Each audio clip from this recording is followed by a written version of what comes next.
সুধীমণ্ডলী, আমি আপনাদের নিয়ে এসেছি এক বাদাম খেতে। বাদাম আমাদের খুবই উপকারী, আপনারা জানেন।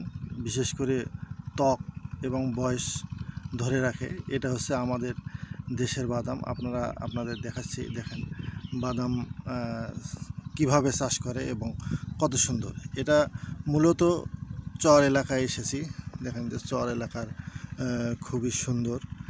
এটা হচ্ছে এটা হচ্ছে ভেরিবাদের নিচেই হচ্ছে যে বাদামের ক্ষেতটা।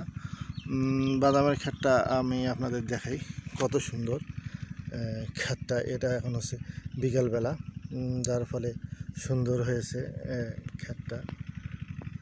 দেখেন কত সারি সারি করে লাগানো। আমরা যারা বাদাম খাই বা বাদামের গাছ দেখিনি, আসলে তাদের উদ্দেশ্যে। আর যারা বাদাম দেখছেন তারা তো দেখছেনই বাদামের উপরের গাছটা কেমন হয়। দেখেন খুবই সুন্দর, মানে খুবই সুন্দর হয়, সারি সারিভাবে লাগানো। এবং এটা হচ্ছে একদম ঝকঝকা বালি, যেটা বলে, মানে একদম হচ্ছে ঝকঝকা বালি, মানে বালি ছাড়া এখানে কিছু নাই। দেখেন আপনাদের দেখাচ্ছি যে এখানে বালি ছাড়া আর কিছু নাই, একদম বালি ছাড়া কিছু নেই।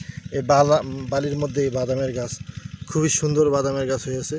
এবং আর একটা জিনিস দেখা যায় যে ক্ষেতটা কিন্তু কোনো বেড়া নাই, মানে বেড়া ছাড়াই ক্ষেতটা হয়েছে। কারণটা হচ্ছে কি, যে এখানে যে গরু ছাগল যেগুলো আসে এরা খুবই সহনশীল এবং খুবই ভালো। দেখেন বাদামের ক্ষেতটা আমি আবারও এই অপোজিট থেকে দেখাই এবং পুরো এলাকাটায় আপনাদের দেখাচ্ছি যে এটা একটা চর।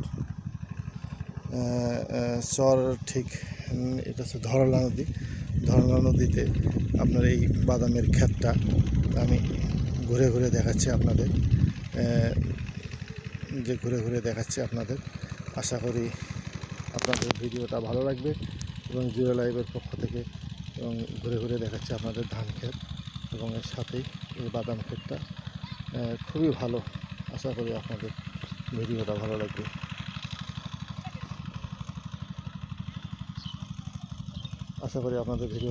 এবং এই বাদাম ক্ষেত আবারও নতুন করে দেখাচ্ছি। দেখেন বাদাম ক্ষেতটা কত